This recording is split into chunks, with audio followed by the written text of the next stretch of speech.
ऊसतोड मजूर आणि वीटभट्टी कामगारांच्या मुलांच्या शिक्षणाचा प्रश्न गंभीर आहे। दरवर्षी हजारो मुलं शिक्षणापासून वंचित राहत आहेत। साखर शाळा असल्या तरी योग्य पद्धतीने शिक्षण या मुलांना मिळत नसल्याचा दावा कोल्हापुरातील अवनी संस्थेने केलाय। या मुलांसाठी असलेल्या योजना फक्त कागदावरच आहेत। शासन या प्रश्नाकडे गांभीर्याने पाहत नसल्याचा आरोपही या संस्थेकडून होतोय। त्यामुळेच स्थलांतरित बालकांच्या शिक्षणाची व्यवस्था करण्यासाठी संस्थेकडून शिक्षण हक्क परिषदेचे आयोजन करण्यात आले।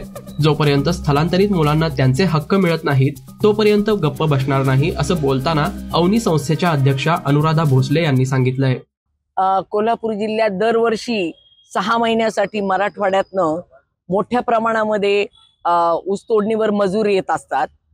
बरेचसे मजूर हे बीड जिल्ह्यातले आहेत, जास्त संख्या बीड जिल्ह्यातली आहे आणि या मजुरांना ज्यावेळी ते येतात तिकडे त्यांची शिक्षणाची व्यवस्था नसल्यामुळं मुलांना सोबत घेऊन येतात आणि इथं आल्यानंतर अंतर जास्त असतील किंवा डोके सेंटरवर बरेचसे काम करतात टोळ्या राहून वेगवेगळ्या गावामधनं, तर त्या मजुरांच्या मुलांना शाळा मिळत नाहीये। अवनी संस्था गेली 15-16 वर्ष आम्ही अक्षरशः ओरडतोय की या मुलांना शिक्षण हक्क कायद्यानुसार आल्याबरोबर त्यांना शाळेमध्ये सामावून घेतलं गेलं पाहिजे। आल्याच्या दिवशी ही मुलं शाळेत गेली पाहिजे, पण तसं होताना दिसत नाहीये आणि या मुलांना परिणामी ऊस तोडावे लागतात, वीटभट्टीवर काम करावं लागतं। आणि आपला शाहू महाराजांचा हा प्रगत जिल्हा आहे, पुरोगामी विचारांचा जिल्हा आहे। इथे इतक्या मोठ्या मुलांच्या शिक्षणाच्या अधिकारांचं उल्लंघन होणं ही फार भयावह गोष्ट आहे। शाहू महाराजांनी 1 रुपया दंड देऊन 1917 मध्ये शिक्षण हक्क कायदा ह्या जिल्ह्याला लागू केलेला आहे। त्या जिल्ह्यामध्ये जर एवढी मुलं बालकामगार म्हणून काम करत असतील आणि त्यांच्या मूलभूत अधिकारांचं उल्लंघन होत असेल तर लोकप्रतिनिधी, आता आपल्याकडे मंत्री पण 3 जण झालेले आहेत, त्यांनी याच्याकडे खरोखर गांभीर्याने बघितलं पाहिजे। आता पहिली तर आम्ही पालक आणि मुलं, त्यानंतर वेगवेगळ्या स्वयंसेवी संस्था आणि काही शासकीय प्रतिनिधी आले तर त्यांची एक शिक्षण हक्क परिषद आम्ही घेतोय आणि आमची भूमिका अशी असणार आहे, जोपर्यंत प्रत्येक ऊसतोड आणि वीटभट्टी कामगाराचं मूल शाळेत जात नाहीये, त्याला त्याचे मूलभूत अधिकार मिळत नाही, पोषण आहार मिळत नाहीये, 3 ते 6 गटातल्या मुलांना अंगणवाड्या सुरू करत नाहीये, तोपर्यंत आम्हाला एक कठोर भूमिका घ्यावी लागणार आहे। कारण इथे प्रश्न आहे तो मुलांच्या अधिकारांच्या उल्लंघनाचा। या मुलांना काम करावं लागणं, एका बाजूला 1986चा शिक्षण बालकामगार कायदा आहे, 2016चा बालन्याय अधिनियम कायदा आहे।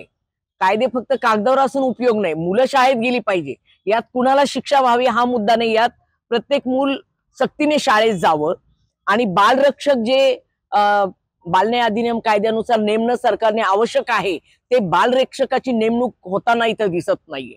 तर ती नेमणूक होऊन, सर्वे होऊन प्रत्येक मूल शाळेत जाईल, त्याला पोषण आहार मिळेल, त्याला युनिफॉर्म मिळेल, त्याला त्याचा मूलभूत अधिकार मिळेल आणि आपल्या ह्या जिल्ह्यामध्ये एकही मूल ऊस तोडणार नाही, ही भूमिका लोकप्रतिनिधींनी इथं घेणं गरजेचं मला वाटतं। आम्ही जे पाहणी करतोय तिथे सध्याला मुलं पालकांसोबत सकाळी 3 वाजताच ऊस तोडायला जात आहेत। नरंदे साखर कारखान्यावर आम्ही गेलो, कुंभी कासारीला आम्ही गेलेलोय, राजाराम साखर कारखान्यावर आम्ही गेलेलोय। सकाळी 3ला उठून सगळी ऊसतोड कामगारांची मुलं आणि पालक हे गाडीवर बसून आज ऊसतोडणीच्या ठिकाणी जात आहेत। त्या मुलांना महत्वाचं म्हणजे आहार पण नाहीये, त्यांना आंघोळीला चांगली जागा नाहीये, त्या मुलांना मानवी जे अधिकार आहेत, ज्या सुविधा पाहिजेत त्या सुद्धा नाहीयेत। आणि मला वाटतं फक्त शिक्षण महत्वाचं नाही या ठिकाणी, पण त्यांना ज्या मूलभूत गरजा त्यांच्या आहेत, तिथं राहण्यासाठी एखादं चांगलं पक्क स्ट्रक्चर राहायला, प्यायचं स्वच्छ पाणी आणि शौचालय, आज ह्या टोळ्या जातात बाहेर संडासला बसतायत, हे अतिशय अमानवीय गोष्ट चाललेली आहे। तर मला असं वाटतं लोकप्रतिनिधींनी जर लक्ष घातलं तर या प्रश्नावर तोडगा निघेल, पण आम्ही बाकी यावर शांत बसणार नाहीये। आमचं म्हणणं आहे, हा त्यांना राज्यघटनेने दिलेला अधिकार आहे, कायद्याने दिलेला अधिकार आहे, तो त्यांना मिळाला पाहिजे। अशाच ताज्या अपडेटसाठी महासत्ता न्यूजला सबस्क्राइब करा।